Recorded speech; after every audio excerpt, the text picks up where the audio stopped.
Assalamualaikum warahmatullahi wabarakatuh. Saya Cindy Septidalowo dan teman saya Iis Purwanti, Ganatanasyana Narulita, Maria Rikarni Lipamusen, dan Yuliana Gekeng Greskedang akan mempresentasikan hasil dari diskusi kelompok kami yang berjudul Public Speaking.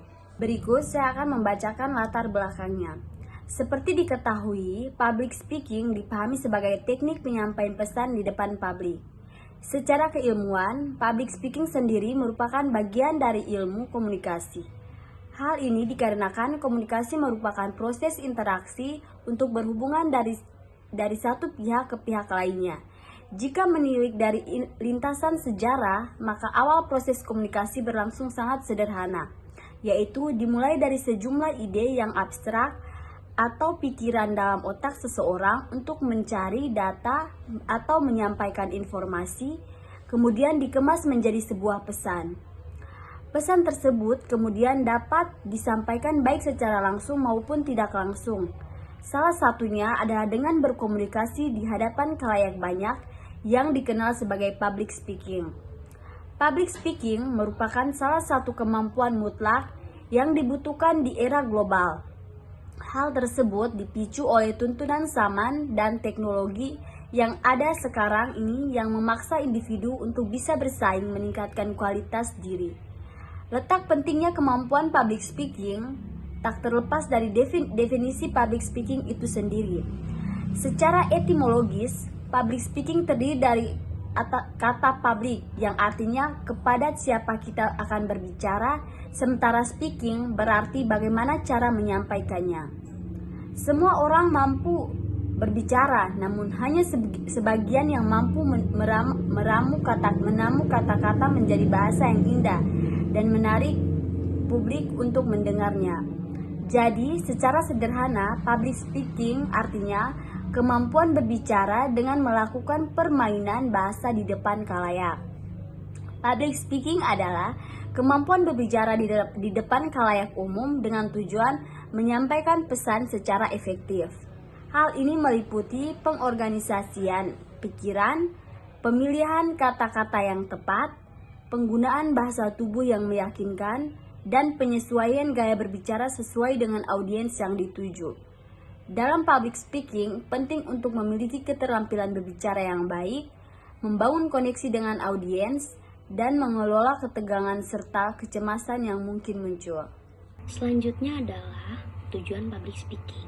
Tujuan utama dari public speaking adalah untuk menyampaikan pesan dengan jelas, mempengaruhi pendapat dan sikap audiens, serta menginspirasi atau menghibur mereka. Dalam konteks bisnis, public speaking juga dapat digunakan untuk mempromosikan produk dan jasa, membangun merak atau memperluas jaringan profesional. Selanjutnya, keuntungan memiliki kemampuan public speaking. Kemampuan public speaking yang baik memberikan sejumlah keuntungan, yaitu mengatasi kecemasan dan meningkatkan rasa percaya diri saat berbicara di depan umum. Kemampuan ini juga memungkinkan kamu untuk mengkomunikasikan ide-ide dengan lebih persuasif, membangun hubungan yang lebih baik dengan orang lain, dan menjadi pemimpin yang efektif. Selain itu, public speaking dapat membuka pintu kesempatan karir yang lebih luas dan memberikan pengaruh positif dalam berbagai aspek kehidupan menurut Nurdiaman et al. 2020.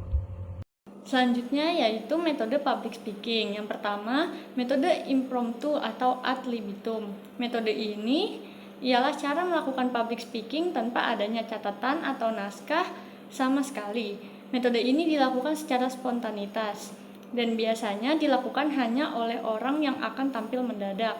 Kelebihan dari metode tersebut yaitu apa yang disampaikan terasa natural tanpa dibuat, mengasah kreativitas dalam berbicara, dan terdorong untuk terus berpikir selama proses penyampaian materi. Kekurangan dari metode ini yaitu karena tanpa persiapan, gagasan yang disampaikan bisa saja kurang runtut dan terstruktur. Penyampaian gagasan akan kurang lancar apabila kurang berpengalaman melakukan public speaking dan dapat menimbulkan kesimpulan yang kurang matang. Yang kedua, ada metode hafalan atau memoriter. Metode ini digunakan pada public speaking dengan cara menghafalkan teks atau naskah yang telah disampaikan sebelumnya. Di waktu pembicara melakukan public speaking, dia tidak lagi memakai teks karena dia sudah menghafalkan materinya. Cara ini sangat menantang karena metode ini hanya disarankan untuk seseorang yang memiliki daya ingat yang tinggi. Kelebihan dari metode ini yaitu akan terlihat keren dan berwibawa saat penyampaian gagasan, tampak menjadi orang yang cerdas dan pintar. Pesan yang disampaikan pada pidato tetap tersusun secara rapi. Kelemahan dari metode ini yaitu waktu yang disiapkan lebih lama dibandingkan metode membaca naskah. Otak akan lebih bekerja keras karena harus menghafal isi teks lebih dahulu. Jika lupa dengan teks dan tidak menemukan clue apapun, pembicara bisa kehilangan kendali. Yang ketiga, ada metode reading manuskrip atau membaca naskah. Metode ini ialah cara melakukan public speaking dengan membaca naskah yang telah disiapkan sebelumnya.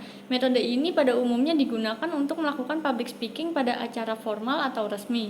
Metode ini biasanya dilakukan oleh pejabat atau mereka yang memberi sambutan di acara formal. Contohnya seperti pidato pada upacara dan pengumuman pemilu. Kelebihan dari metode tersebut dapat menentukan kata-kata terbaik untuk dibacakan karena memiliki persiapan yang relatif. Bisa mengurangi resiko adanya data yang salah dan dapat memperlancar pengucapan bahasa. Kelemahannya, public speaker terkesan menjadi orang yang kurang ahli karena membaca teks. Hubungan dengan audiens berkurang karena lebih penekanan membaca naskah. Kurangnya improvisasi yang berbasis spontanitas. Yang keempat, ada metode using note atau memakai catatan mungil.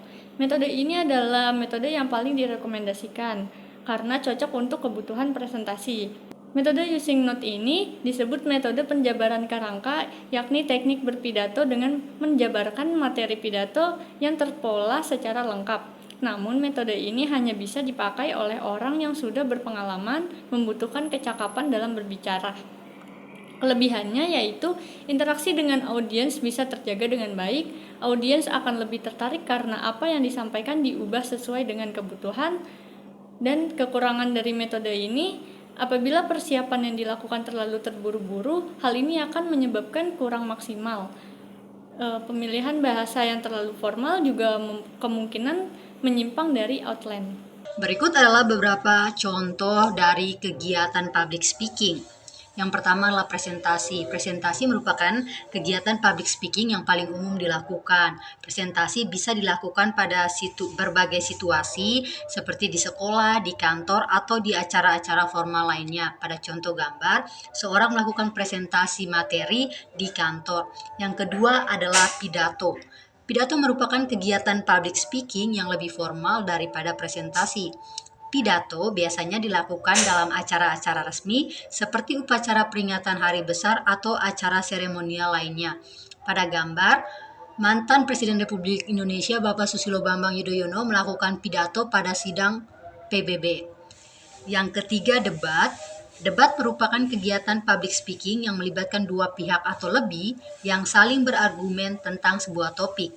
Debat biasanya dilakukan untuk menghasilkan solusi terbaik untuk suatu masalah atau untuk menguji kemampuan berpikir kritis daripada peserta debat. Contoh pada gambar adalah debat yang dilakukan oleh calon Presiden Republik Indonesia. Yang keempat adalah ceramah.